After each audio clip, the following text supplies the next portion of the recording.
चिंता मुक्त जीवन, एक गौतम बुद्ध की कथा। गौतम बुद्ध के समय में श्रावस्ती के पास एक छोटा सा गांव था, जहां लोग अपने साधारण जीवन में बहुत व्यस्त रहते थे। इस गांव में एक व्यक्ति था जिसका नाम आनंद था। आनंद एक गरीब किसान था, लेकिन उसकी चिंता और दुखों की कोई कमी नहीं थी। वह हमेशा सोचता रहता कि कैसे वह अपने परिवार के लिए बेहतर जीवन प्रदान कर सकता है।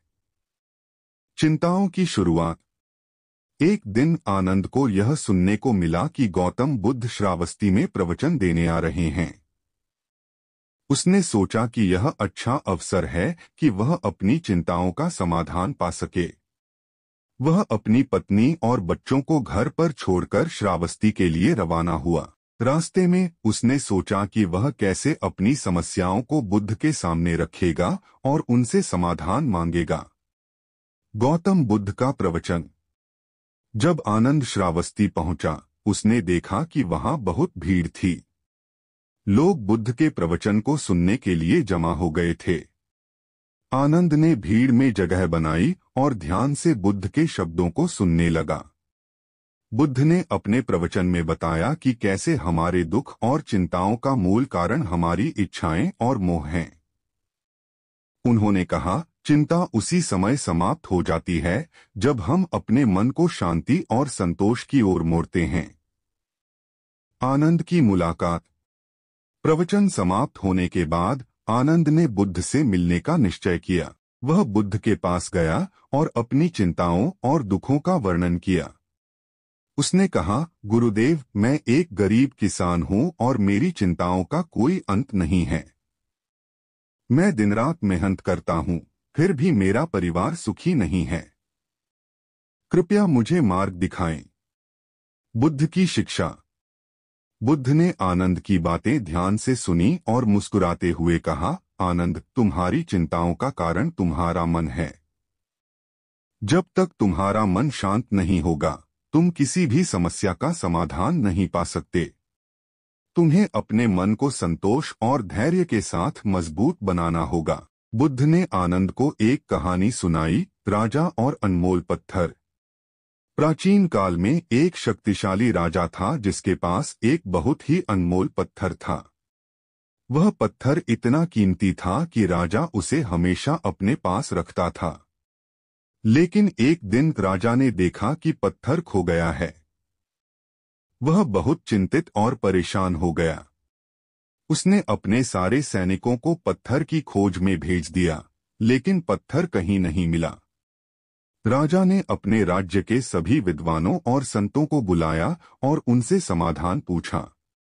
एक विद्वान ने कहा, महाराज, यदि आप इस पत्थर को भूलने का प्रयास करेंगे और अपनी चिंता को छोड़ देंगे तो आपको शांति मिलेगी। राजा ने उस विद्वान की बात को मान लिया और अपनी चिंता को त्याग दिया। कुछ समय बाद राजा को एहसास हुआ कि पत्थर उसके पास ही था, लेकिन चिंता और तनाव के कारण वह उसे देख नहीं पा रहा था। उसने यह सीखा कि चिंता और दुख हमें सही समाधान देखने से रोकते हैं। आनंद का समाधान। आनंद ने बुद्ध की कहानी सुनी और समझा कि उसे अपनी चिंताओं को त्यागना होगा। उसने बुद्ध से पूछा, गुरुदेव, मैं कैसे अपने मन को शांत कर सकता हूँ? बुद्ध ने कहा, तुम्हें ध्यान और साधना का अभ्यास करना होगा।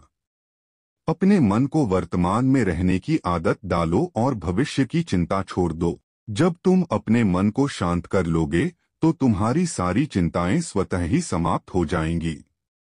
ध्यान और साधना का अभ्यास। आनंद ने बुद्ध की सलाह को मानकर ध्यान और साधना का अभ्यास शुरू किया। वह हर दिन सुबह उठकर ध्यान करता और अपने मन को शांत करने का प्रयास करता। धीरे धीरे उसने महसूस किया कि उसकी चिंताएं कम हो रही हैं और उसका मन शांति की ओर बढ़ रहा है। परिवर्तन। कुछ महीनों के बाद आनंद का जीवन पूरी तरह से बदल गया। उसकी चिंताएं समाप्त हो गईं और वह अपने काम में अधिक मन लगाने लगा। उसकी फसल भी पहले से बेहतर हो गई और उसका परिवार सुखी और संतोषी हो गया। आनंद ने समझा कि उसकी सभी समस्याओं का समाधान उसके अपने मन में था। गांव का बदला। आनंद के परिवर्तन को देखकर गांव के अन्य लोग भी प्रेरित हुए। उन्होंने भी ध्यान और साधना का अभ्यास शुरू किया और अपने जीवन में शांति और संतोष पाया। पूरा गांव खुशी और समृद्धि की ओर बढ़ने लगा। बुद्ध का पुनः आगमन। कुछ समय बाद गौतम बुद्ध फिर से श्रावस्ती आए। इस बार आनंद ने अपने गांव के लोगों के साथ बुद्ध के दर्शन किए और उन्हें धन्यवाद दिया। उसने कहा, गुरुदेव, आपकी शिक्षा ने मेरे जीवन को बदल दिया है। अब मैं और मेरा परिवार चिंता मुक्त और सुखी हैं। बुद्ध ने आनंद की बात सुनकर मुस्कुराते हुए कहा, स्मरण रहे, आनंद की शांति और संतोष हमेशा हमारे अपने मन में होते हैं। जब हम अपने मन को शांत और संतोषी बना लेते हैं तो हमारी सारी चिंताएं स्वतः ही समाप्त हो जाती हैं। समाप्ति। इस प्रकार आनंद ने बुद्ध की शिक्षा को अपने जीवन में अपनाकर चिंता मुक्त और सुखी जीवन जीने का मार्ग पा लिया। यह कथा हमें सिखाती है कि चिंता और दुखों का समाधान हमारे अपने मन में ही होता है। जब हम अपने मन को शांत और संतोषी बना लेते हैं तो हम अपने जीवन में सुख और शांति पा सकते हैं। इस कथा का सार यह है कि चिंता और दुखों का समाधान हमारे अपने मन में ही होता है। जब हम अपने मन को शांत और संतोषी बना लेते हैं तो हम अपने जीवन में सुख और शांति पा सकते हैं। यह शिक्षा आज भी हमारे जीवन में उतनी ही प्रासंगिक है जितनी कि गौतम बुद्ध के समय में थी।